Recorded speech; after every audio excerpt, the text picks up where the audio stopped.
how to use a keyboard and how to connect it to a computer so you can input Midi. First thing I'm going to show you is how to change the different voices on the keyboard. So obviously the original voice you get is a piano. If you want to change this, you just have to go to this this number panel here, select an instrument you want. Let's go with 25, which is a nylon guitar. Sounds quite nice. What you can also do is layer 2 instruments to cover the whole keyboard. What you do there, you go into this voice area here, hold down R1 and press R2 at the same time, and then it'll randomly select another voice to play at the same time. Once you've done that, if you look at the number here, you can see which instrument is then playing. The keyboard has then chosen synth strings 2 for this. The reason you might want to do this is if you're playing by yourself and you can't get as full a sound, you might want to double it up. If I want to change the sound, I'll just click R2 and select a different instrument. So I'll go with, let's go with harp, and then hold it down to get them both playing. So now I've got the 2 instruments playing at once. The other thing you can do is split it, so one part of the keyboard plays one instrument, another part plays a different. To do this, you get your R1, so you've got your main instrument playing. Then what you do, you press L1 to get a different instrument playing. So I've got a bass. And one thing you want to do is change the split point, so you can choose which part of the keyboard is playing which instrument. To do this, you go to Overall Control, hold down the split point and press a key.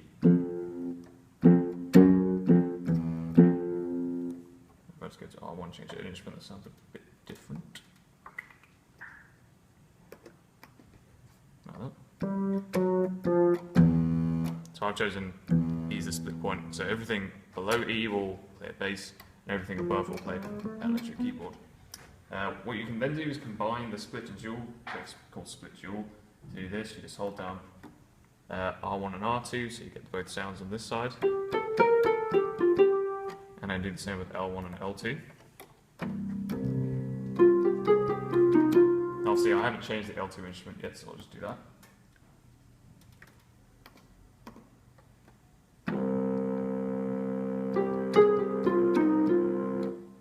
Just hold them down, and now I've got the split keyboard, so everything down here is playing two instruments, and everything above is playing another 2.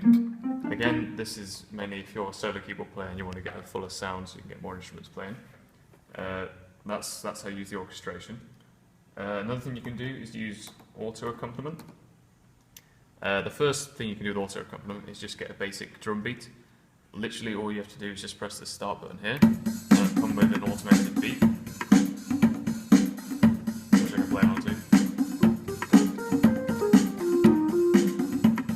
If you want to get like some instruments playing as a accompaniment as well, what you do, you press the auto accompaniment button here and go to fingering and select number 3, just single. Now if I press the start button on the accompaniment, it'll automatically produce an accompaniment sound. If I go to this auto accompaniment section here, I can also change which instrument to play in the accompaniment. So I've got out the rhythm there.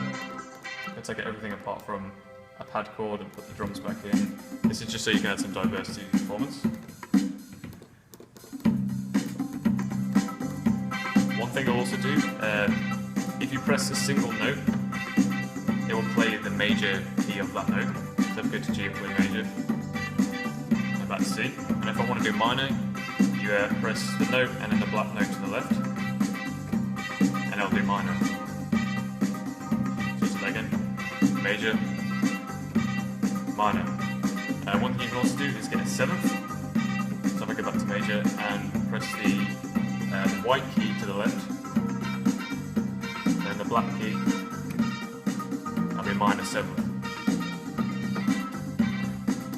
Next thing I'm going to show you, I'll stop that, is how to connect the keyboard up via Midi, so you can input Midi into Logic. Recording.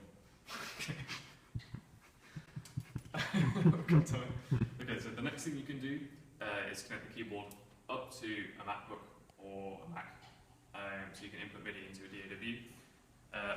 What you need is one of these, which is a Midi in and out cable. It is on the back of this keyboard. there is a MIDI out and a MIDI import. Now because you're taking the data out of the keyboard, you want to put it into the MIDI out part. It's a bit fiddly. There you go. Just there. So I put it in the out and not the in. And obviously, as you're taking data out from the keyboard, you're putting it into the back of the keyboard, the Mac. So because it's going in, you put this in the MIDI in section. Again, be careful because it's a bit fiddly. Right, so that's the keyboard all connected up. Next thing you've got to do, go on here, is open up your DAW. The one we're using is Logic Pro.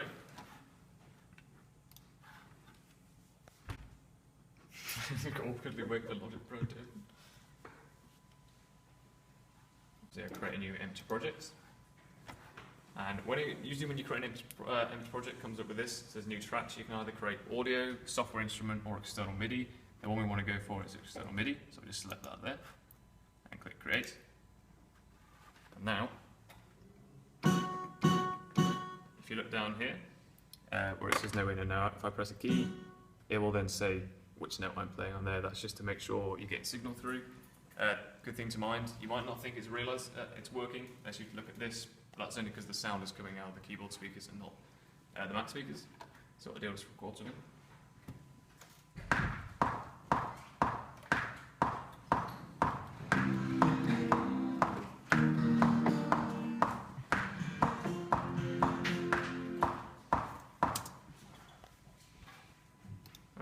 Now, if I try to play this back, you won't hear anything.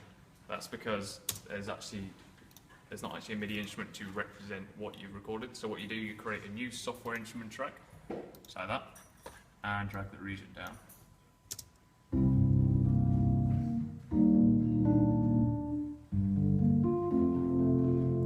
And then it will play what you've recorded.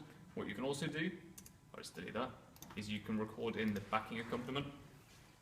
So if I just start this playing,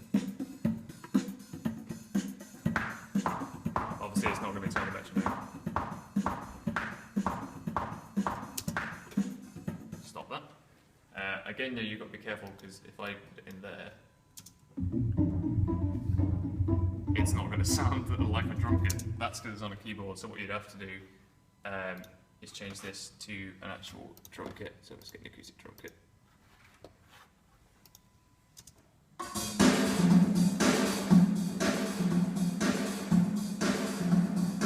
Obviously it's not going to sound exactly the same. One thing you can also do is, because obviously you've got a lot of parts in there, you can separate them if you want to get different sounds from different kits and stuff. Okay, so the other thing you can do is use the pitch bend toggle here to create some really weird sounds. One thing you might use this for is for horns and strings, because it's really hard to do a slide effect on Logic. So what I do, I just also click that to record, play some notes, and use the pitch bend at the same time. Turn that on top.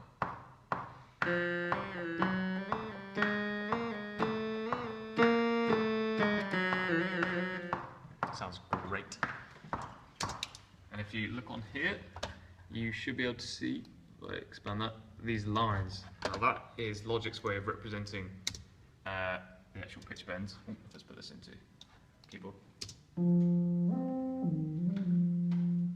So it gives you some really weird sounds. So you can use it again for the horns and strings, or just some really experimental sounds. That sounds terrible. Also, what you want to do, if you double click on there, click on piano roll and go down here, you can see exactly how the pitch bend has been working, and I can then edit it. So if it's like too sharp, if I just do some drastic changes. If you notice up here, it's changed it as well. Okay, so there's one last thing I forgot to mention, and that is how you can change the velocity using Logic. It's very simple. If I just show you, I've got this new MIDI region. At the end, I played it soft to quiet. If you go on Logic here and look at the MIDI regions here, you can see they go from blue all the way to red. Blue is basically like the softer touching velocities, and red is the higher. If you want to change this, you just go into this corner here, go down to Velocities tool, hold down Command because that's what I put it on, and I can change it.